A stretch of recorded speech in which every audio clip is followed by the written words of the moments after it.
Il rilancio del porto come primo obiettivo della Regione Veneto per lo sviluppo dell'intera economia veneta.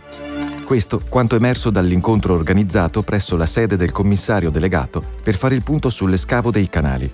Un lavoro durato 5 anni che ha portato la quota dei canali a meno 11 metri dai meno 9 di 5 anni fa.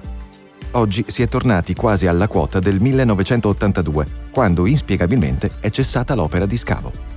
5 anni di lavoro, noi abbiamo ereditato i canali, passava appena una chiatta, oggi siamo arrivati a una quota di 11 metri. Che significa cosa? Significa che possono arrivare navi sempre più grandi. Pensate, ad ogni centimetro di aumento di pescaggio arrivano, il totale è circa 200 container l'anno, quindi è una cosa straordinaria. Questo ci dà la possibilità di concretizzare sul serio quel sogno di rilancio del Porto di Venezia, ma non solo il Porto di Venezia, ma tutta l'economia che sta dietro. Pensate, da Venezia si arriva a Shanghai, si arriva a Singapore in 16 giorni, da Rotterdam si arriva in queste località dell'est in 36-40 giorni, quindi è tutta qua la scommessa. Quindi beneficio per il porto sì, ma beneficio soprattutto per le imprese, per le aziende che stanno alle spalle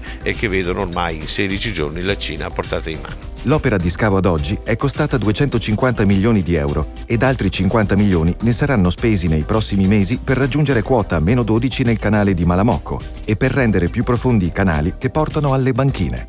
Il che significherà poter affrontare un bacino di 4.500.000 containers potenziali, che rappresenta oltre 10 volte l'attuale traffico containers del porto di Venezia. È una grande potenzialità, una grande espansione, una grande opportunità che viene in questo momento colta con il lavoro silenzioso, ma c'è di più, noi abbiamo possibilità di aumentare ancora con il porto offshore. Ripeto, non è solo economia della città di Venezia o del suo entroterra, è economia complessiva del nord-est della regione del nord-est. Grande progettualità per il Porto Marghera, che ha come obiettivo la creazione di grandi opere per lo sviluppo dei servizi portuali. Lo facciamo in 3 stadi.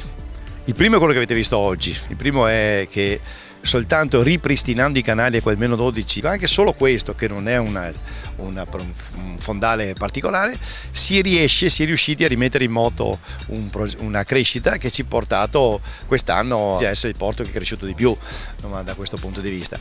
La seconda vantaggio, il secondo passo che faremo, ancora sfruttando una debolezza apparente di quest'area, è che scomparendo gran parte di Marghera, una parte di questa può essere recuperata per essere area a servizio della trasformazione portuale, cosa che nel giro di un paio d'anni ci consentirà di raddoppiare il traffico dentro, adoperando aree esistenti.